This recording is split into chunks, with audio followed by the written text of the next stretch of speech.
Hey guys, welcome back to the channel. If you're new here, as always, welcome to the channel.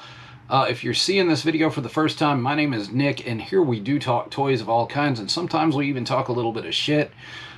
Today, what we're gonna review in my second video of the day is the Mcfarlane DC Multiverse Mr. Freeze. Now, again, another nostalgic character for me because I've always loved him as a villain growing up.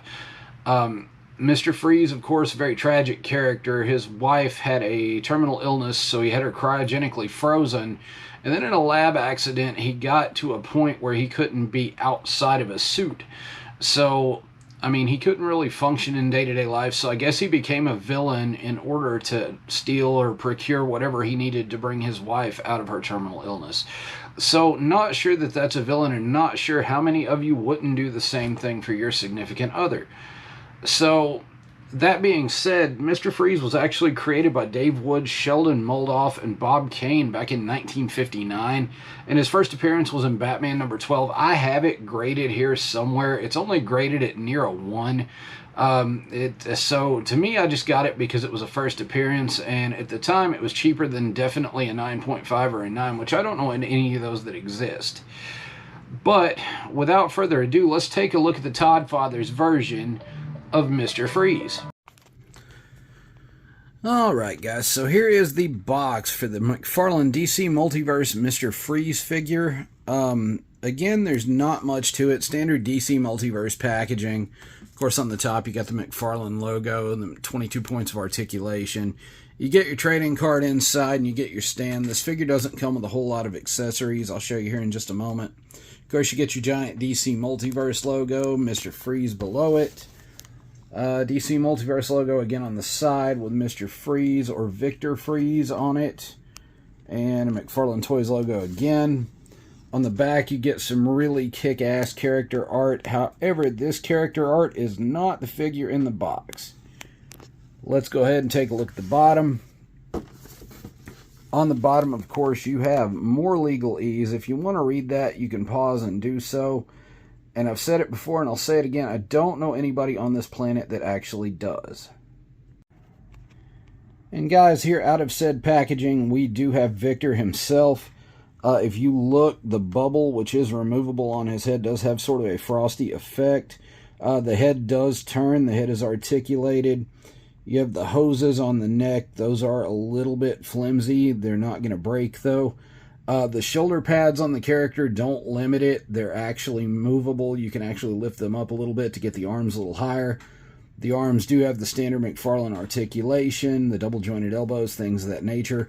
The only accessory this figure comes with is the larger gun here. The only regret I have about it is you can't remove the ice effect from the end of it. It is rubber and it is jammed in here pretty good, so you can't actually take that off. It'd be great if you could have him with the gun down to his side. Maybe if they had painted a little more blue effect into that, that would have been better too. The armor, of course, again, is very clean on this figure, and I'm not sure why they chose that aesthetic, because Mr. Freeze would be all scratched up, wearing some metal bits and bobs here. So there'd be a lot more silver to this figure, I'd think. Of course, you turn the figure around, again, you have his tanks. There's absolutely not really a lot of dry brushing on those, and there should be a little more detail on those too, I feel. You go down, of course, figure still looks much the same. The articulation is very much the same as well. He does scale fairly well with your Mcfarlane villains, though. Like, if I take Bane and stand him next to him, that's what I would think that Bane would be if he was all hulked out standing next to Victor.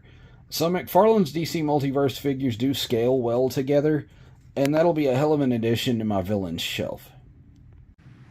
Hey guys, thanks for checking out the review today on Todd McFarlane's Mr. Freeze from the DC Multiverse line. Actually, all in all, for me, it's about a 9.5 out of 10. The final thoughts on it, of course, are it's a great figure. I wish they would have done a little something different with the armor. Maybe put some dry brushing on it, some silver, maybe some damage, some scratches, something like that. The figure to me just seems like it might be too clean. But again, great representation of Victor. The paintwork on it's great. It scales well with the other DC Multiverse characters. You couldn't ask for a better one. And as far as this goes for being Todd's first Mr. Freeze figure in the line, This one's a banger. So I'll leave a link below to the Big Bad Toy Store so you can pick up one of your own. I was able to pick mine up for around $27.99 at my local comic shop, which is Lemon Juice McGee's Comic Cavalcade. I know you've heard me talk about them before here in Somerset, Kentucky. Honestly, it's, like I said, it's a great figure, and the store it came from has a lot of collectibles, a lot of comics. Check him out on Facebook, Instagram, anything like that. He does live sales on Facebook all the time, so if you do have that social media platform, go check him out. What I'll do, like I said, is I'll leave a link to the figure below so you guys can grab one of your own. I know there is a platinum version of this as well. That being said, what I'm going to do is I'll go ahead and punch out, and I will see you in the next video.